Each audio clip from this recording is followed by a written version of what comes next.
On peut créer finalement un leader mondial sans être dans la Silicon Valley. On peut trouver des ingénieurs de classe mondiale dans des endroits comme Toulon. On a quand même une équipe, je pense, qui est exceptionnelle, avec des ingénieurs, des docteurs en mathématiques, en traitement du signal, une équipe fabuleuse. Et on est à Toulon, donc qui n'est pas forcément un lieu auquel les gens penseraient s'ils voulaient créer une entreprise de tech. Même dans le sud, ils penseraient à Sophia Antipolis, ils penseraient à plein de choses comme ça. Eh ben, on est à Toulon et ça se passe très bien. Et c'est, je pense, également une de nos caractéristiques fortes, un ancrage fort en province.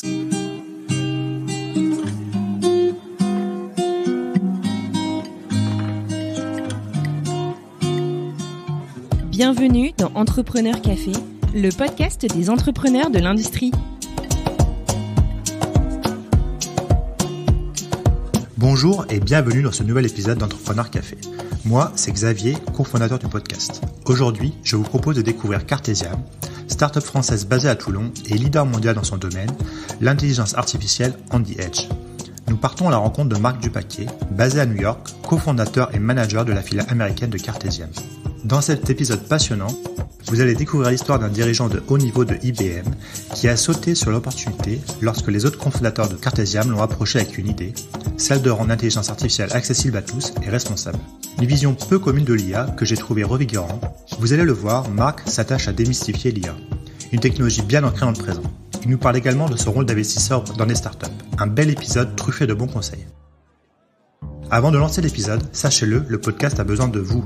Retrouvez-nous sur nos réseaux sociaux et surtout n'hésitez pas à vous abonner à Entrepreneur Café sur votre plateforme de podcast préférée. Allez, sans plus tarder, voici ma rencontre avec Marc. Bonne écoute.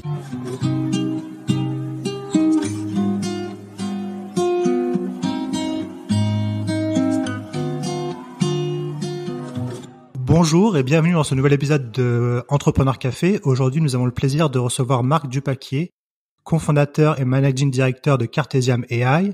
Nous faisons cet entretien en visioconférence car Marc, tu es basé à New York. Donc déjà, merci Marc d'accepter de discuter avec nous aujourd'hui. Xavier, avec plaisir. Ma première question, Marc, ça serait est-ce que tu pourrais nous faire le fameux pitch en quelques mots de Cartesiam AI pour que nos auditeurs puissent comprendre ce que vous faites exactement? Oui, bien sûr. Donc Cartesiam est une entreprise qui a été fondée en 2016 à partir d'une idée qui était de dire que il y a beaucoup d'objets sur Terre, il y en aura de plus en plus, des sensors, des machines, des appliances dans les maisons, etc.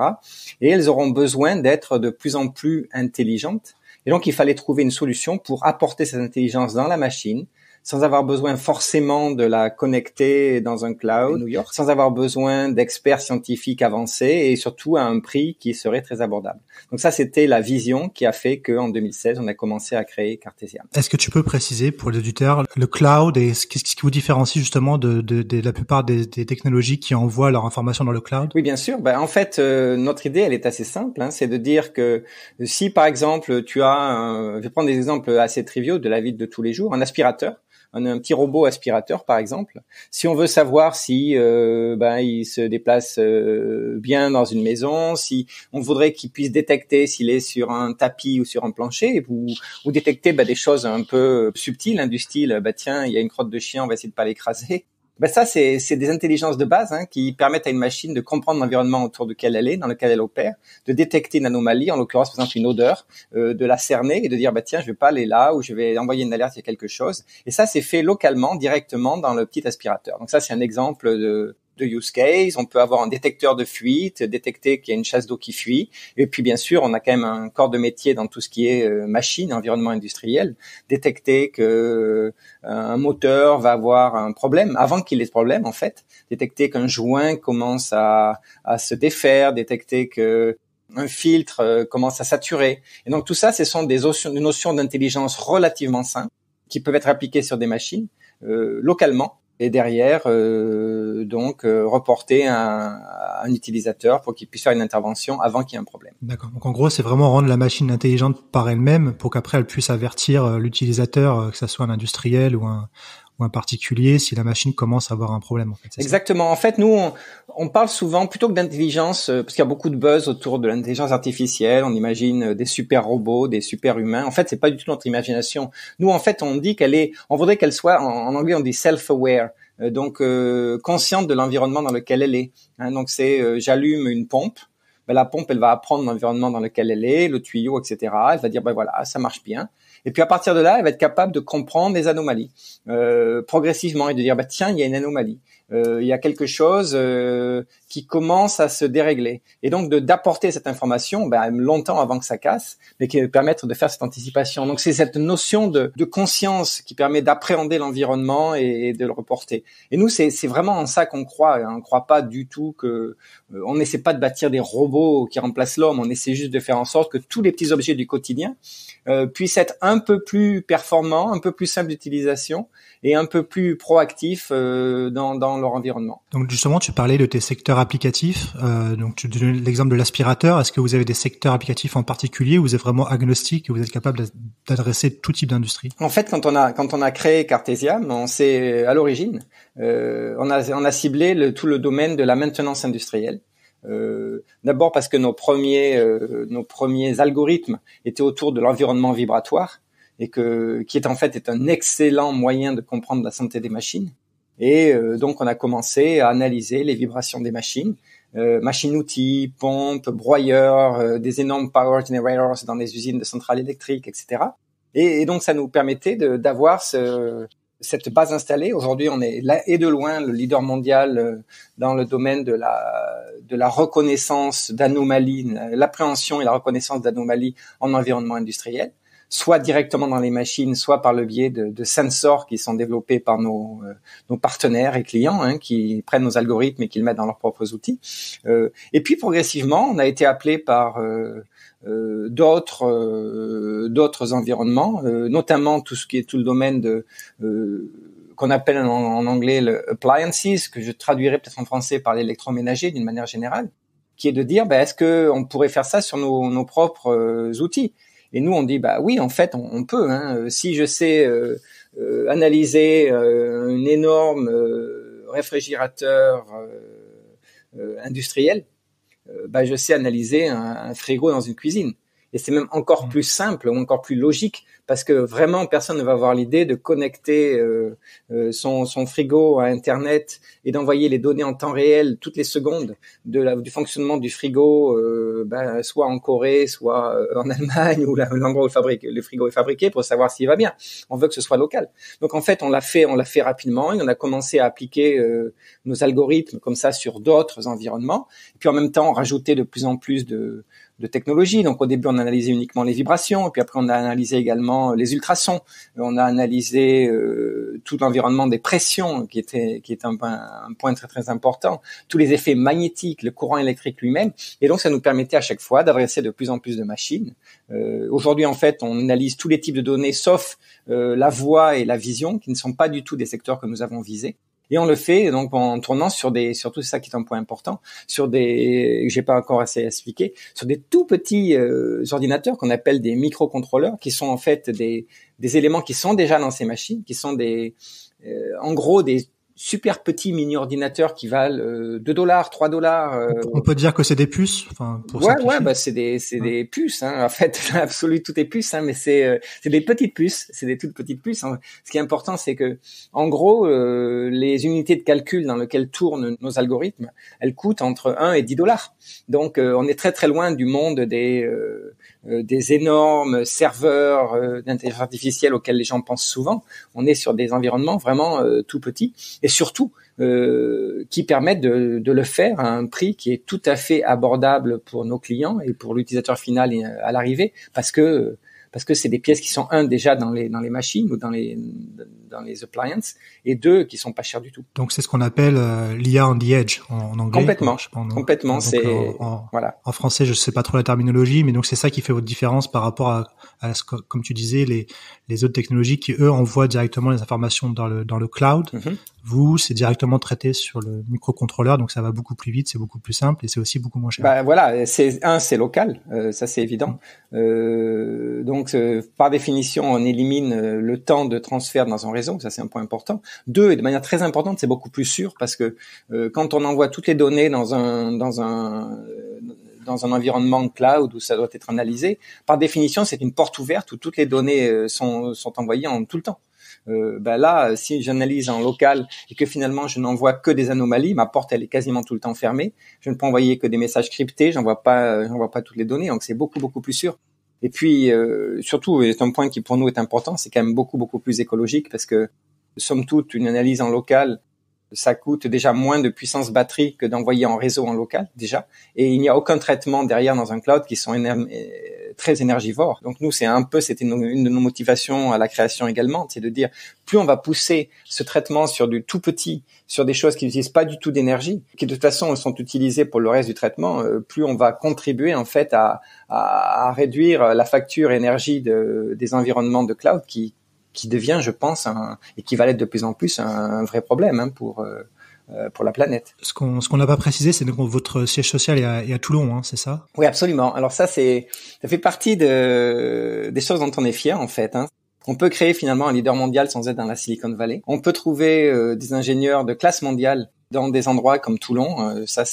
On a quand même une équipe, je pense, qui est exceptionnelle, avec des ingénieurs, des docteurs en mathématiques, en traitement du signal, une équipe fabuleuse. Et on est à Toulon, donc qui n'est pas forcément un lieu auquel les gens penseraient s'ils voulaient créer une entreprise de tech.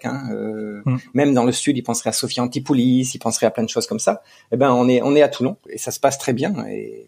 Et c'est, je pense, également une de nos caractéristiques fortes, un ancrage fort en province, un support que nous avons eu de la région, de la ville de Toulon et puis de la région Provence, Côte d'Azur depuis le début également, qui nous a beaucoup aidé. Donc, on est à Toulon. Moi, je suis à New York puisqu'on a un bureau à New York. L'équipe de management est répartie sur 3 lieux, Paris, Toulon et New York. On vient d'ouvrir l'Allemagne également, donc on commence maintenant à s'internationaliser, mais depuis effectivement une plateforme toulonnaise. Et vous êtes combien d'employés chez Cartesiam? On a passé, alors on travaille par étapes. Aujourd'hui, on a passé la vingtaine. On est quelque part entre 20 et 30. On continue à grandir doucement. Historiquement, on a eu quasiment uniquement de la R&D pendant 2 ans, puisque le but était de bâtir toute la technologie, puisqu'on a littéralement réécrit tous les algorithmes pour tourner sur cet environnement tout petit. Et puis progressivement, on bâtit maintenant une force de vente, et surtout également ce qu'on appelle des application software engineers, qui sont des ingénieurs terrain, qui eux sont avec nos clients pour bâtir les solutions sur nos clients. Donc là, on a passé il y a quelques mois la barre des 20, on se dirige maintenant vers la barre des 30. Donc on continue à recruter. On recrute évidemment à Toulon, on recrute à Paris, et puis on recrute également en Allemagne et aux États-Unis où nous avons nos bureaux commerciaux. Et donc justement, avant de continuer un peu de parler de Cartesiam, ça m'intéresserait de parler un peu de toi. D'où tu viens, qu'est-ce que tu faisais avant, qu'est-ce qui t'a poussé à co-créer Cartesiam en 2016? Je pense que c'est vraiment intéressant qu'on puisse en savoir plus là-dessus. Ouais, en fait, pour moi, ça a été un changement d'échelle radical, parce que j'ai fait quasiment toute ma carrière chez un très très très très grand, chez IBM, où j'étais en fait ce qu'on appelle un senior exec. J'étais aux États-Unis. C'est pour ça que je suis aux États-Unis d'ailleurs. Je vis aux États-Unis depuis plus de 22 ans. Je suis arrivé à IBM, j'ai dirigé un certain nombre de filiales, de divisions mondiales d'IBM, autour du monde du software principalement. J'ai dirigé le marketing produit d'IBM au niveau mondial, donc c'est un énorme budget. Voilà, et puis des divisions qui faisaient des milliards de dollars de chiffre d'affaires avec des milliers de personnes. Et puis, à un moment donné, j'ai vraiment eu le sentiment que quand on est dans cet environnement très très grand, on est un peu coupé de la réalité. J'avais fait beaucoup d'acquisitions et à chaque fois, j'enviais un peu ces fondateurs qui avaient créé leurs entreprises et qu'ils avaient fait grandir, et c'était quelque chose que j'avais envie de faire. Et donc, quand Joël Rubineau et François de Rocheboët, qui sont vraiment même si je suis cofondateur, c'est vraiment eux les fondateurs à l'origine, les gens qui ont eu cette idée avec Michel Rubineau, qui est le frère de Joël également, qui ont eu cette idée de créer cet environnement, cette solution, cette vision d'intelligence artificielle dans les objets. Je me suis dit, mais ça c'est top, quoi. C'est exactement le projet le plus excitant dont j'ai entendu parler depuis 10 ans. C'est quelque chose auquel je voudrais participer, et donc voilà. J'ai abandonné une très très grande division que je dirigeais, avec tous les perks qui vont avec, pour rejoindre le projet Cartesiam et voilà, et partir de zéro, être un fondateur d'une entreprise, une start-up. Et donc tu étais déjà à New York, donc je suppose que tu connaissais déjà Joël et François, c'est ça, si je me trompe pas? Je connaissais Joël en fait. Je connaissais Joël parce que Joël et moi avions travaillé ensemble chez IBM. Et ça s'est fait comme ça en fait. Un jour, en parlant avec Joël, parce que on était restés en contact, il m'a parlé de ce projet. Ils étaient en train de créer l'idée de Cartesiam. Il m'a dit voilà, on fait ça, on pense qu'on peut faire un truc comme ça. Donc il m'a expliqué ce qu'il voulait faire. Je suis allé voir les experts AI d'IBM, intelligence artificielle d'IBM, et je leur ai dit qu'est-ce que vous pensez. Les mecs m'ont dit non, mais c'est juste pas possible, c'est n'importe quoi. Et puis voilà. Et puis je suis quand même allé à Toulon, on a discuté. J'ai rencontré François que je ne connaissais pas, qui est notre CTO, qui est le fondateur, l'âme technique en fait de l'entreprise, le visionnaire technique. J'ai rencontré Joël évidemment, j'ai rencontré Michel, le frère de Joël. Et puis j'ai été convaincu et je me suis dit non mais tant pis s'ils disent que ça marche pas. Moi je crois que ça marche, je crois que c'est vraiment incroyable. Et puis je suis rentré à New York et puis j'ai dit non mais c'est bon, je quitte IBM et je vais rejoindre Cartesiam et je vais faire partie de ce projet parce que si on y croit, si on a l'intuition que c'est quelque chose d'incroyable, il faut le faire parce que sinon ça va être des regrets insensés. Ça c'était il y a plus de 3 ans, presque 4 ans et je regrette pas une seconde.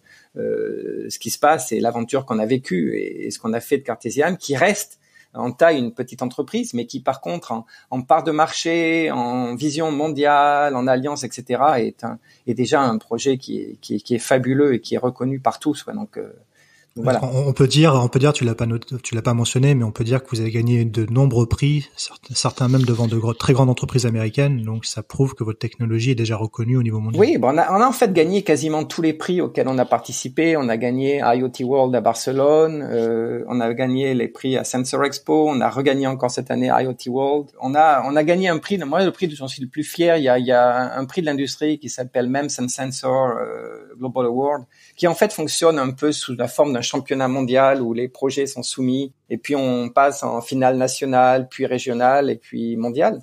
Et on s'est retrouvé en finale mondiale, donc à San Diego, c'était l'année dernière en novembre, il y a juste un an. Et en fait, nous on est arrivé là-bas, à l'époque on était 15-16, moi je suis allé tout seul. Puis il y avait un sujet qui était imposé et je sais même pas contre qui on était en finale. Et quand on est arrivé là-bas, on s'est rendu compte qu'on était en finale contre Google.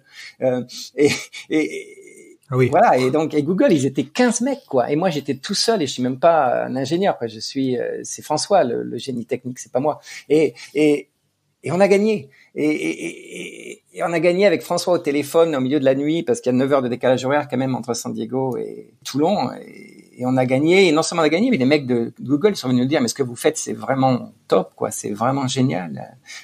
Comment vous faites ça exactement? Et donc c'est des moments mais incroyable dans une vie quoi, c'est la fierté de c'est pour ça que je parlais tout à l'heure de gens qu'on a à Toulon. On a des gens qui sont remarquables techniquement, qui sont intelligents, qui sont brillants, qui sont modestes, et qui sont à mon sens qui seraient la fierté de n'importe quelle entreprise technologique dans la Silicon Valley, mais qui ont fait un choix d'existence différent, qui adorent où ils sont, mais qui sont remarquables. Et c'est grâce à des gens comme ça qu'on a une technologie fabuleuse. Justement, si on revient au début, donc t'as tout de suite senti le potentiel de la technologie quand Joël t'en a parlé, donc t'as décidé de quitter IBM, et après, quelle a été la prochaine étape? Donc vous avez monté un algorithme avec François, et après vous avez tout de suite commencé à essayer de commercialiser. Comment ça s'est passé? Ça s'est fait en étapes. Quand tu bâtis une tech comme ça, que tu passes du drawing board, quelque part, il faut la tester. Donc, François et Joël, évidemment, avaient commencé à la tester avant que j'arrive. Ils avaient commencé à écrire des débuts d'algo. Alors maintenant, si on les compare à ce qu'on a aujourd'hui, ça fait sourire, mais à l'époque, c'était déjà assez innovatif.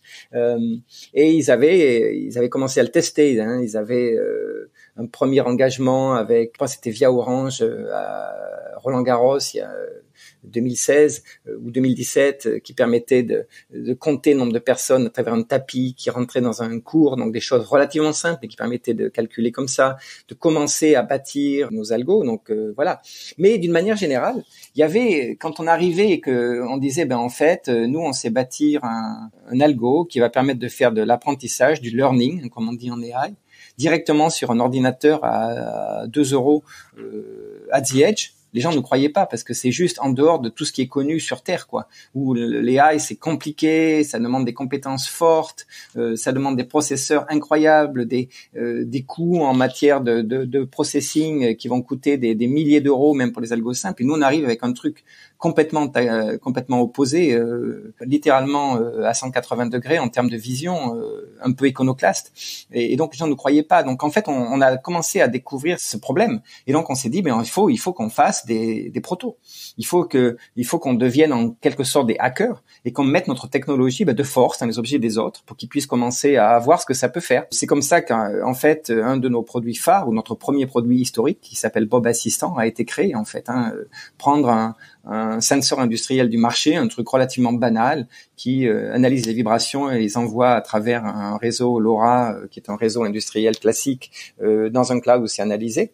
En fait, faire en sorte qu'au lieu de l'envoyer, il analyse localement. Et donc c'est comme ça qu'on l'a fait. On a créé Bob. Et puis voilà, et on a commencé à le tester chez un certain nombre de clients, et les clients ont adoré ça, quoi. C'était tout de suite une révolution, quelque chose qui était fait nulle part ailleurs par n'importe qui sur Terre, qui était simple d'utilisation, qui était beaucoup moins cher que n'importe quelle solution à base de cloud. Et on a commencé à avoir des commandes, sauf que nous, on n'était pas des fabricants de hardware, on est du soft. Donc on a licencié cette technologie donc aux fabricants de Bob, et aujourd'hui Bob est vendu vraiment, nous on aime bien dire par palette, mais c'est quasiment la réalité en réalité. Donc en gros, vous avez hacké le sensor, enfin le sensor. Au début, on a acheté un sensor, on a bâti une première version de Bob. Derrière, quand on a commencé à avoir des clients, ce qu'on a fait, c'est qu'on est revenu vers le fabricant et on lui a licencié la technologie. Et aujourd'hui, c'est lui qui vend, qui fabrique et qui vend. Et donc, notre partenaire qui s'appelle NKE Wateco vend les Bob à partir de notre technologie. Et lui, il a un vrai savoir-faire industriel, d'environnement sensor en environnement industriel. Donc, il sait faire ça. Et nous, on est fabricant de soft, mais à l'origine, il a fallu faire ça. Et ce qui est intéressant, et moi, c'est une anecdote que j'adore raconter aussi, c'est que donc dans ce sensor Bob, il y a évidemment un petit microcontrôleur. Et on s'était même pas posé la question de la marque de ce microcontrôleur. Mais bon. Et puis un jour, on s'est dit tiens. On va aller voir, on a regardé et puis on a dit on va aller voir le fabricant de ce microcontrôleur, et j'avais des accès par mon ancien réseau IBM à cette entreprise qui est un grand mondial au Texas, et donc je suis allé les voir. On a eu finalement accès au CTO de cette entreprise et on lui a dit voilà, ça regardez ce que ça fait. Le mec est super impressionné. Et il dit c'est génial ça, et on lui dit mais vous savez pas, mais ça tourne sur votre matériel. Et il dit non mais c'est pas possible, notre matériel ne peut pas faire ça. Et en fait il a ouvert le boîtier, il s'est rendu compte que c'était sa tech et notre software sur sa tech. Et là, il a dit à François, notre CTO, from CTO to CTO, this is a remarkable piece of engineering. C'est-à-dire de directeur technique à directeur technique ou de CTO à CTO, c'est vraiment un travail fabuleux, quoi. C'est ce que vous avez fait, c'est fabuleux. Et ça, c'était un grand moment de fierté pour François. Donc voilà. Donc en gros, ça a été un peu notre démarche. Ça continue à être notre démarche. On aime bien aller voir les clients, leur dire qu'est-ce que vous voudriez faire. Qu'est-ce qui serait dans le domaine de peut-être de l'impossible pour vous, est-ce qu'on peut le rendre possible, et on va faire un proto ensemble, un MVP comme on dit en jargon informatique, très rapidement. On va faire ça en un mois, et derrière si ça marche, si ça correspond, on va vous aider à le déployer sur vos clients, quoi. Donc en gros ça reste notre démarche actuelle. On vient de le faire sur une montre connectée, on le fait sur des aspirateurs, on le fait sur des frigos, on le fait sur des pompes, on le fait sur plein de choses différentes en ce moment. Donc, vous allez voir les industriels et vous leur montrez les cas que vous avez déjà fait et qui marchent, en leur disant voilà, vous pensez que c'est impossible, mais nous on peut vous montrer en quelques minutes qu'on peut rendre vos objets intelligents. Voilà, parce que en fait, je pense que les gens qui sont dans l'intelligence artificielle, ils aiment bien dire qu'ils sont très intelligents. Et en fait, ils ont convaincu tout le monde que c'était super compliqué. C'était super inabordable, qu'il allait falloir des données en paquet, qu'il fallait falloir des data scientists pendant des années, et que donc pour la plupart des industriels, c'est des projets en millions de dollars ou millions d'euros qu'ils peuvent pas forcément faire aujourd'hui, ou qu'ils vont pas forcément faire parce que c'est inabordable. Et nous on arrive en disant non, en fait non, on peut le faire. On n'a pas besoin de beaucoup de données. En fait, on a besoin de très très peu de données. On n'a pas besoin d'armées d'ingénieurs data scientists que vous ne pouvez pas trouver de toute façon. On va faire avec vos gars. On va leur donner accès à l'outil. Ils vont bâtir eux-mêmes les librairies, ce qu'on appelle les librairies, donc la bibliothèque qui permet de bâtir l'algorithme. Ils vont le faire en fait en quelques jours avec notre aide. Et vous allez avoir un proto, mais littéralement, dans 15 jours, vous avez un proto qui tourne. Et derrière, après, on va discuter comment l'industrialiser dans une machine finale. Et donc c'est une démarche qui est tellement iconoclaste par rapport, je dirais, à l'establishment de l'AI, qu'on a besoin de faire ça parce que ça surprend les gens, mais ça marche à chaque fois super bien. Et à chaque fois on a le même débat, c'est-à-dire que les gars nous ont dit, au début on vous croyait pas, et sincèrement ça marche incroyablement bien. Et donc on essaie d'enlever ce mythe, on démythifie un peu l'AI. En fait, on a une énorme compétence qui permet de rendre ça simple, mais c'est beaucoup de travail pour rendre un truc compliqué simple, abordable pour les gens. Et donc on leur dit, vous n'avez plus besoin de toutes ces compétences, vous n'avez pas besoin de payer des sociétés de services qui vont passer des mois à vous facturer du service pour analyser vos données. Non, voilà comment ça marche. Vous avez un signal qui rentre ici, le signal comprend l'environnement, il bâtit ce qu'on appelle un digital twin, un jumeau de votre environnement, et derrière il va être capable de le reconnaître et de mesurer des anomalies. Et si vous lui avez dit, en gros, voilà, ça c'est typiquement un écrou desserré ou un filtre sale, et il va être capable de le reconnaître et de vous dire, tiens, voilà ce qui se passe. En gros, c'est Shazam pour les chansons, mais dans l'environnement industriel et sur des ordinateurs tout petits qui sont directement dans l'objet. Et c'est simple, et c'est ce qu'on fait tous les jours, et c'est je pense notre challenge numéro 1, c'est de dire aux gens, en fait, l'AI ça peut être facile, ça peut être simple, et ça peut être pour vous aujourd'hui. Du coup, après que vous ayez commencé à avoir vos premiers gros clients avec le fameux capteur Bob, comment s'est passé votre développement? Je suppose que vous avez eu besoin de fonds.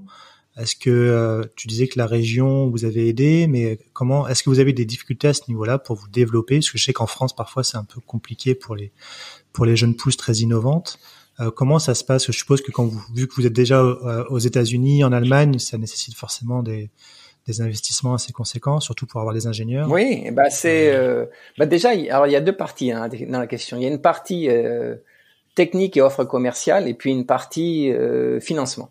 Alors déjà, ce qu'il faut comprendre, c'est quand on a fait Bob, c'était quasiment ce qu'on appelle un one-off. Donc, on a bâti une solution pour un produit, etc. Derrière, il y avait une vision qui est de dire, on n'a pas envie d'être une boîte de service qui va faire des solutions une par une pour nos clients. On veut être une boîte de soft qui va fournir un outil pour n'importe quel développeur sur Terre qui veut bâtir la solution. Donc en fait, on veut quelque part être dans cet infiniment petit, un éditeur un peu comme Microsoft était le leader du PC quand le PC s'est créé. Nous, on voudrait être le leader de l'intelligence dans les petits microcontrôleurs là, $2, $5. Donc voilà. Et donc on a créé, et ça encore une fois, c'est une des visions technologiques de François de Rochebouette, notre CTO, qui nous a poussé dans cette direction. Et donc on a créé, on est parti là-dessus, donc on est parti sur 1 an de R&D pour partir de nos algos et les packager dans un environnement où on aurait un AI qui va permettre de sélectionner le meilleur algo pour chacun des clients. Et donc ça a été la création d'un produit qui s'appelle NanoEdge AI Studio, qui a été annoncé en version 1 en mars 2020 et en version 2 qu'on annonce en décembre. Donc voilà. Ça c'est la vision technologique. La vision financière, il est effectivement de dire quand on lance une entreprise, il faut la financer, parce que si vous embauchez des ingénieurs, il faut les payer. Donc on a levé de l'argent. On a levé de l'argent avec des business angels. Au départ, dans le premier tour, principalement de la région sud.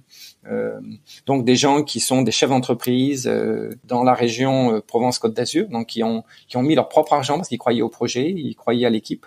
Et puis on a fait un deuxième tour un peu similaire avec un peu plus de business angels qui venaient d'autres environnements, États-Unis, Paris, etc. Et on en est là. Et donc là, on est en train de lever de l'argent maintenant de manière beaucoup plus traditionnelle auprès d'entreprises dont c'est le métier. Mais on a fait ces 2 tours. On a effectivement bien été aidé par la région Provence-Côte d'Azur, on continue à l'être. On a été aidé par des entités comme Business France et BPI.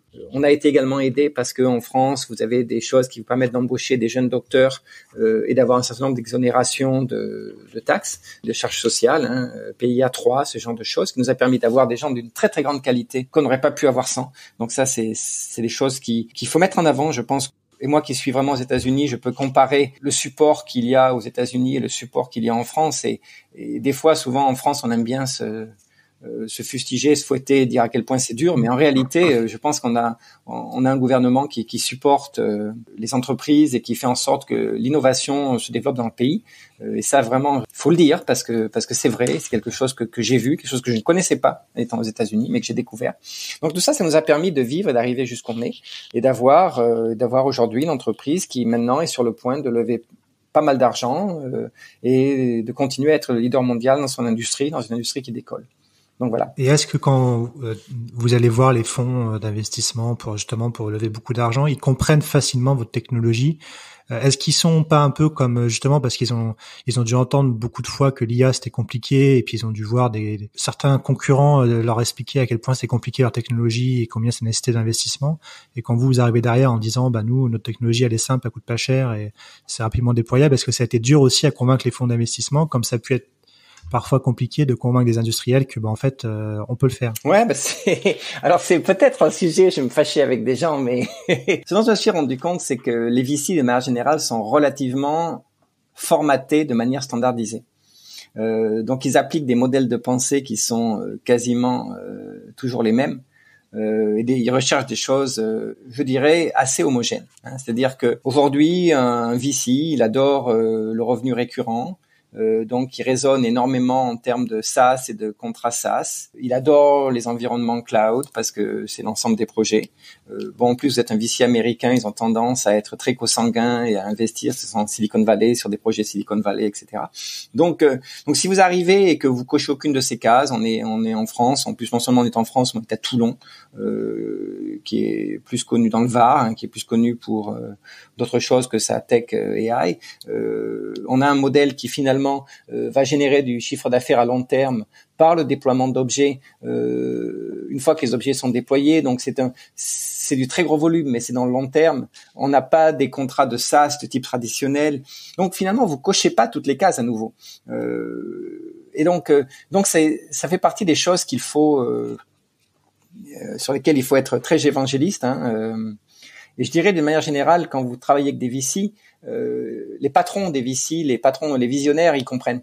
Le problème, c'est que souvent, vous êtes en première phase avec des analystes qui, eux, sont chargés d'analyser un modèle standard, quasiment. Alors là, franchement, on pourrait quasiment même, si j'avais 2 minutes derrière, on pourrait faire un logiciel d'AI pour les VC et améliorer, mais ça économiserait de l'argent. Et puis, bon, voilà, si vous cochez pas toutes les cases, ils vont vous dire, non, finalement, non. Donc voilà. Et est-ce qu'on peut dire aussi que ton profil, donc t'es quelqu'un qui est passé à 50 pour monter une boîte, t'as vécu aux États-Unis pendant longtemps. Est-ce que ça les a pas rassurés d'avoir quelqu'un comme ça, qui a une très grande expérience, qui a dirigé, comme tu dis, des très grandes filiales d'IBM, qui a de très grandes responsabilités. Malgré cela, t'as quand même eu des problèmes.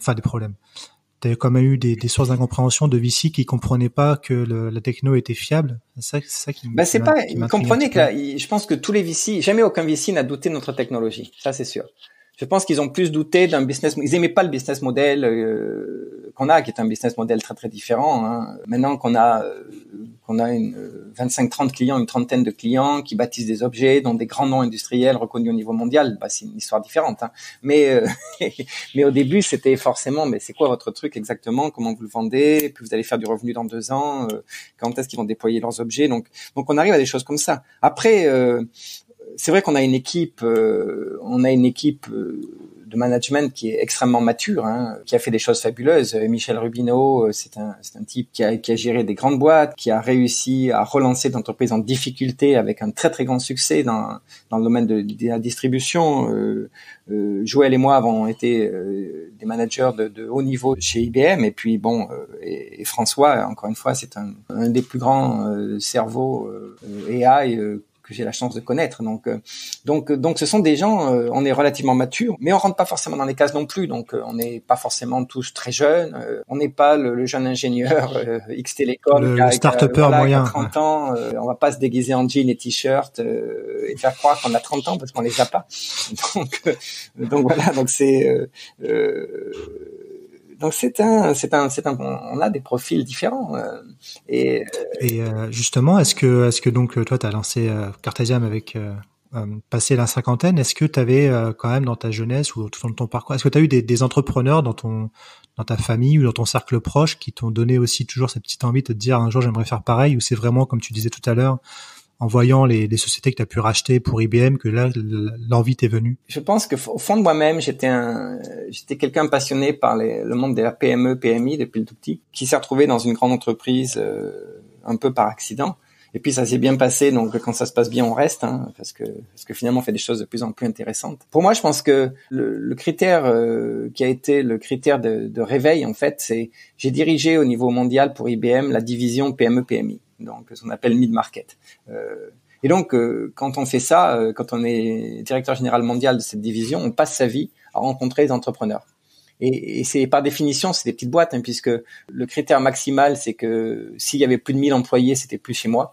Et la plupart de ces entreprises avaient beaucoup moins. Et donc, vous renvoyez des entrepreneurs, des gens qui ont leur nom sur la porte et qui ont créé la boîte, enfin, deuxième génération, troisième génération, et qui sont peut-être pas forcément des grosses boîtes, mais qui arrivent avec leurs propres valeurs, qui les appliquent au quotidien. Et donc ça, c'est des choses que moi, j'avais trouvé exceptionnelles. Et puis, ça avait encore renforcé cette vision de dire, mais on peut faire des choses fabuleuses et il faut que je le fasse un jour. Et voilà, donc ça s'est trouvé. Et donc à un moment donné, grâce à Joël, grâce à François, grâce à Michel, ils m'ont donné la chance de les rejoindre. Et on a créé ensemble cette entreprise et dont on est super fiers aujourd'hui. Justement, moi ça m'intéresserait maintenant d'avoir un peu ta vision sur l'intelligence artificielle dans les prochaines années. Comment ça va se développer, notamment par rapport à l'industrie. Quelle est ta vision? Est-ce que tu penses que ça va, entre guillemets, envahir toutes les usines et tous les bureaux de toutes les grandes entreprises? Est-ce que tu penses que toutes les entreprises industrielles sont prêtes à utiliser vos produits, par exemple, ou ceux de vos concurrents? On en est où au niveau de la maturité des industriels pour ça? Oui, alors la question est oui, bien sûr. C'est-à-dire que, encore une fois, je pense qu'il faut démystifier l'intelligence artificielle. L'intelligence artificielle, en fait, ce n'est que la nouvelle étape de l'informatique. C'est-à-dire que l'informatique a vécu par étapes. Au début, on était capable d'analyser des fichiers pour faire des choses simples, la paye, gérer un fichier, le comparer, etc. Et puis progressivement, on a rajouté de plus en plus de choses, du transactionnel, du temps réel, de mettre des comptes en banque en temps réel, de faire des choses qui étaient manuelles et les automatiser et ainsi de suite, jusqu'au moment où on est aujourd'hui. Aujourd'hui, en fait, il y a énormément d'intelligence artificielle dans tous les objets du quotidien déjà. Un téléphone reconnaît mon visage. C'est un algo d'intelligence artificielle qui tourne dans une petite puce dédiée dans un iPhone ou dans un téléphone Samsung. Ça marche comme ça, et ainsi de suite. Et progressivement, on va en voir de plus en plus. Donc c'est pas forcément toujours. C'est pour ça que je dis attention, on n'est pas du tout dans l'environnement le meilleur des mondes ou 1984 ou ces visions futuristes. C'est en fait plein de petits objets qui vont chacun faire un petit truc un peu cool qui n'était pas fait autrement et donc vont faire leur travail un peu mieux. C'est-à-dire que ils vont permettre d'analyser des choses un peu mieux. Et donc on le voit. Et surtout nous, ce qu'on a amené, cette notion de edge qui je pense est importante. Et moi, je suis un énorme militant du edge parce que c'est vraiment le moyen de réduire énormément la consommation électrique aussi, qui est quelque chose qui est important. Et je pense qu'il faut que les acteurs de l'informatique soient responsables parce que. Donc on le répète, edge, c'est la technologie qui permet de traiter l'information directement sur la petite puce, le petit microcontrôleur, et d'éviter de l'envoyer dans le cloud. Donc forcément, ça, c'est un gain de temps, et comme tu dis, c'est un gain d'énergie, parce qu'il y a pas besoin de gros serveurs, etc. Ouais, exactement. Si tu veux, je vais prendre un exemple idiot. Et encore une fois, c'est un exemple intéressant parce que c'est quelque chose qu'on ne fait pas, parce que on fait pas la vision aujourd'hui. Mais imagine une caméra de vidéosurveillance. Et puis elle analyse. Est-ce qu'on veut envoyer toutes les données en temps réel pour que ce soit analysé dans un cloud? Ou est-ce qu'on veut qu'elle soit là, elle regarde, et s'il n'y a rien d'anormal, elle n'envoie rien, et donc il se passe pas de traitement particulier qui génère de l'énergie, des transports super lourds en termes de charge, etc. Mais non, on veut que ce soit fait localement. On veut que la caméra, elle puisse comprendre s'il y a une anomalie. Et on veut qu'elle dise si à un moment donné, tiens, il y a une anomalie, venez voir là, il y a un paquet suspect qui a été laissé. Donc c'est le moment où il faut vraiment arriver à l'étape suivante, qui peut être un cloud, qui peut être un être humain qui intervient pour voir ce qui se passe. Donc voilà, donc c'est tous les genres de choses qu'on va pouvoir rendre possibles et à des coûts qui sont importants. Donc oui, bien sûr, on va voir de plus en plus d'intelligence partout. Ça va être souvent des algos relativement simples, subtils, juste, voilà, ça, des choses que les gens vont pas forcément réaliser que c'est de l'AI, mais ça va être de l'intelligence artificielle, mais c'est de l'intelligence artificielle.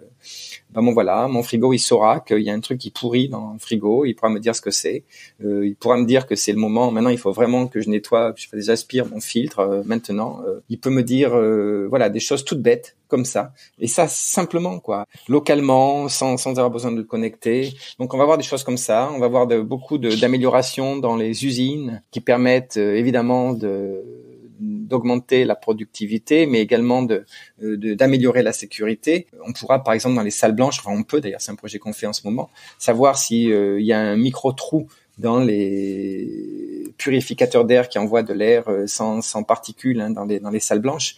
On pourra le faire de manière simple, autonome, dire attention, là il va y avoir un problème d'ici 4-5 heures, donc il faut tout de suite aller changer le filtre à tel endroit. Alors qu'avant, on commençait à avoir des productions contaminées. Donc ça, c'est tous les genres de choses qu'on peut imaginer. Et j'ai même pas parlé du domaine du médical, mais c'est des domaines où on peut prévoir avec une montre si une personne âgée porte une montre, si son pas commence à avoir ce qu'on appelle un pattern légèrement différent, et que peut-être que c'est un prémisse d'un problème vasculaire, et peut-être annoncer une chute, et peut-être qu'il faut avertir parce que le pas n'est pas le pas habituel, ce genre de choses. C'est tout ce genre de petites choses du quotidien qu'on va voir dans tous nos objets, et c'est pas après-demain en fait, c'est en ce moment. On est en train de faire tout ce genre de projet aujourd'hui. Est-ce que, alors deux petites questions, est-ce que vous travaillez principalement, je suppose, avec des grands groupes, mais est-ce que vous travaillez aussi avec des PME, PMI? Et puis aussi, ça m'intéresserait d'avoir un peu ton regard. Donc toi, t'es aux États-Unis, donc t'es basé à New York. Donc je travaille principalement avec des clients nord-américains, mais vous avez aussi donc vos bureaux en France. Quelle est pour toi les principales différences en termes d'approche business quand vous allez approcher des comptes américains ou canadiens versus des comptes français? Est-ce qu'il y a vraiment des grosses différences sur la manière dont ils vont vous parler, comprendre la techno, et puis aussi au niveau de la rapidité d'exécution? Déjà, alors il y a deux éléments dans la question. La première, on travaille effectivement avec des grands groupes et des toutes petites entités. Dans la mesure où finalement on rend abordable financièrement quelque chose qui n'est pas abordable financièrement, on le rend du coup mais assez facile pour des entreprises plus petites, plus modestes, qui n'ont pas forcément les ressources, et qui voient une opportunité très rapidement de changer d'échelle et de se doter en fait d'une R&D qu'ils n'auraient pas sinon. Donc oui, évidemment, on travaille beaucoup avec des petites entités également. Alors après, entre la France et les États-Unis, c'est intéressant. Aujourd'hui, la plupart de nos clients sont encore en France, mais c'est normal puisque historiquement, on a commencé en France et après, on est venu aux États-Unis. Je dirais que si on revient sur ce monde, alors c'est un peu technique, mais Edge versus Cloud, les Français ont plus tendance à chercher un environnement de type où ils peuvent éviter le cloud.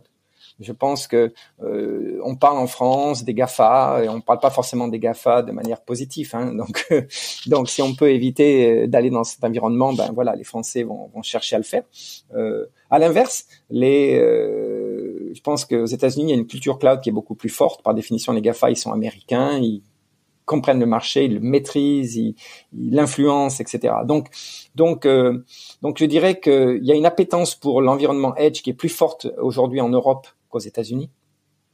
Par contre, une fois qu'on rentre dans un projet, il y a une capacité à exécuter, à réaliser, à lancer qui est beaucoup beaucoup plus rapide aux États-Unis qu'en France. Donc en fait, il y a les deux côtés. C'est peut-être un peu plus difficile d'avoir des prospects aux États-Unis. Par contre, une fois qu'on les a, on peut faire des projets qui sont plus rapides. Donc voilà où on est. Et est-ce que pour toi, le fait d'avoir un bureau aux États-Unis c'est clairement un gros avantage quand tu vas parler à des Américains versus une entreprise. Si vous étiez uniquement à Toulon et que vous alliez faire des business trips, enfin des voyages d'affaires aux États-Unis, est-ce que tu penses vraiment que c'est un facteur clé pour toi pour vous développer rapidement aux US? Ah bah oui, bien sûr.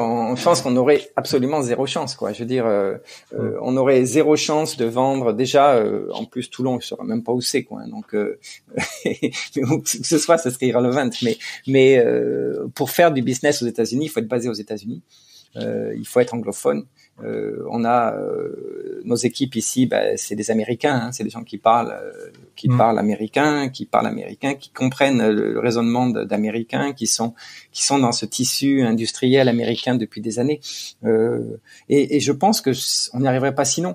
Si c'est pas on peut éventuellement sonder le marché et appréhender le marché en faisant un voyage d'études et en faisant quelques visites. Je pense que d'ailleurs c'est nécessaire de le faire en fait en étape 1. Mais derrière, si on veut être dans un marché, il faut y être. Pareil, on est en Allemagne avec une équipe allemande et on est sur le terrain à Munich, donc c'est la même chose. Le reste et les autres pays, on a des représentants qui sont des distributeurs. Mais c'est pas la même chose. Donc, on les supporte à distance au téléphone. On le fait parce qu'on n'a pas les moyens financiers de s'établir dans tous les pays du monde, hein, évidemment. Donc, on a ciblé les États-Unis, enfin l'Amérique du Nord, l'Allemagne et la France aujourd'hui. Donc, c'est nos 3 marchés. Mais il faut être local. Il faut être local. Il faut être. Et quand je dis local, il faut être avoir une adresse aux États-Unis, c'est important. Avoir des gens qui sont américains, qui parlent à des clients américains, c'est très important aussi. On cache pas qu'on est français, on est fier d'être français, on est fier parce que je pense qu'il y a une très très forte valeur ajoutée de la technologie française qu'on met en avant. Mais en même temps, on est une entreprise locale américaine qui est implantée ici, qui paie ses taxes ici, qui respecte les lois américaines et qui est représentée par des employés américains. Donc on a les deux côtés. On arrive au terme de l'entretien, Marc. Ma dernière question, ça serait quel serait le ou les conseils que tu donnerais à quelqu'un qui souhaiterait entreprendre mais qui sait pas forcément par où commencer, si tu avais un ou deux choses à partager? Oui, alors il y a une partie de moi que j'ai pas expliqué, hein, c'est que en parallèle de ce que je fais chez Cartesiam, je suis aussi business angel. Donc j'investis dans des projets, donc je vois beaucoup de projets. Je vois beaucoup de projets, beaucoup d'entrepreneurs, des jeunes, des très jeunes, des moins jeunes. Quand j'essaie de regarder un projet, je me pose 2-3 questions, hein. La première, c'est en quoi cette solution peut changer un marché ou va changer un marché. Et surtout, plus important, et pour moi c'est vraiment le critère numéro 1 qui fait que j'investis ou pas dans un projet, c'est quelle est la motivation du fondateur, du gars qui me pitch son projet. Est-ce que c'est un lifestyle, c'est-à-dire que il a envie de faire ça, mais en même temps c'est pas forcément quelque chose qui est déterminant, qui croit, ou est-ce que vraiment je sens un feu, une passion, une volonté, une motivation qui fait qu'il va vraiment réussir à faire quelque chose d'incroyable parce qu'il y croit. Et donc, je pense que les gens qui se posent la question, il faut avoir les deux évidemment. Hein. C'est-à-dire que si on a la passion, l'envie, mais pas l'idée, c'est difficile. Si on a l'idée, mais pas forcément le feu ou le drive, c'est difficile aussi. C'est aussi pour ça que moi j'aime bien les équipes souvent parce que les équipes permettent d'avoir un peu tout. Hein. Je reviens à la genèse de Cartesiam. Il n'y a pas de Cartesiam sans le génie technologique de François, mais il n'y a pas non plus de Cartesiam sans l'enthousiasme, l'innovation, l'énergie incroyable de Joël. Il n'y a pas de Cartesiam sans la capacité de Michel à contacter les investisseurs, à payer les factures, à faire en sorte que l'entreprise soit stable. Donc voilà. Donc moi j'aime bien quand une équipe, c'est pas pour rien qu'on parle d'équipe. Hein. Je suis un ancien rugbyman, il y a des gros, il y a des petits, il y a des rapides, etc. Voilà, et ça fait une bonne équipe. Là c'est la même chose. C'est-à-dire que quels sont les gens qui me parlent? Pour revenir à la question, si quelqu'un a un projet, c'est quel est ton projet? Hein, et puis 2, dis-moi, tu vas le faire comment? Quelles sont tes qualités pour y arriver? Qui vient avec toi? Qui sont les gens? Si vous êtes des jumeaux en tout, c'est pas forcément des bons. Hein. C'est bien quand les gens sont complémentaires. C'est bien même quand ils s'engueulent un peu. Nous, on s'engueule des fois entre nous. Hein. De cet échange naît toujours des améliorations. Et parle-moi de tout ça. Donc c'est en gros c'est mon conseil. C'est en quoi ton projet va réussir et qu'est-ce que tu fais pour qu'il réussisse. Et quelle est ton équipe? Merci beaucoup Marc de nous avoir accordé cet entretien. Je suis ravi d'avoir fait découvrir Cartesiam à nos auditeurs. À titre personnel, j'ai eu l'occasion dans mes précédentes fonctions d'accompagner énormément d'entrepreneurs français en Amérique du Nord et je dois dire que la technologie de Cartesiam est une des plus innovantes que j'ai vues. Donc Ça me fait vraiment plaisir de pouvoir la faire découvrir à tout le monde et je vous souhaite plein de succès dans vos futures entreprises. Je suis sûr que vous allez continuer à vous étendre dans le monde entier et voilà. Merci beaucoup. Avec plaisir et puis bonne audition et surtout aux auditeurs, si vous avez envie de discuter d'un projet, n'hésitez pas à me contacter directement. Je pense que donc comment on peut contacter justement Marc, j'ai marc@cartesiam.com. Donc c'est une adresse et sinon ma partie Business Angel Marc MARC à novaroutes novaroutes.com. Voilà. OK. Parfait. Merci beaucoup Marc. Merci, au revoir. Et voilà. Merci à tous de nous avoir écoutés jusqu'au bout. J'étais ravi de vous faire partager ce moment avec notre invité. N'hésitez pas à nous soutenir et laisser vos commentaires sur nos réseaux sociaux LinkedIn, Twitter et Instagram, ou bien encore nous laisser 5 étoiles et un avis sur Apple Podcast. Nous vous donnons rendez-vous jeudi prochain pour le prochain épisode. À jeudi!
OK.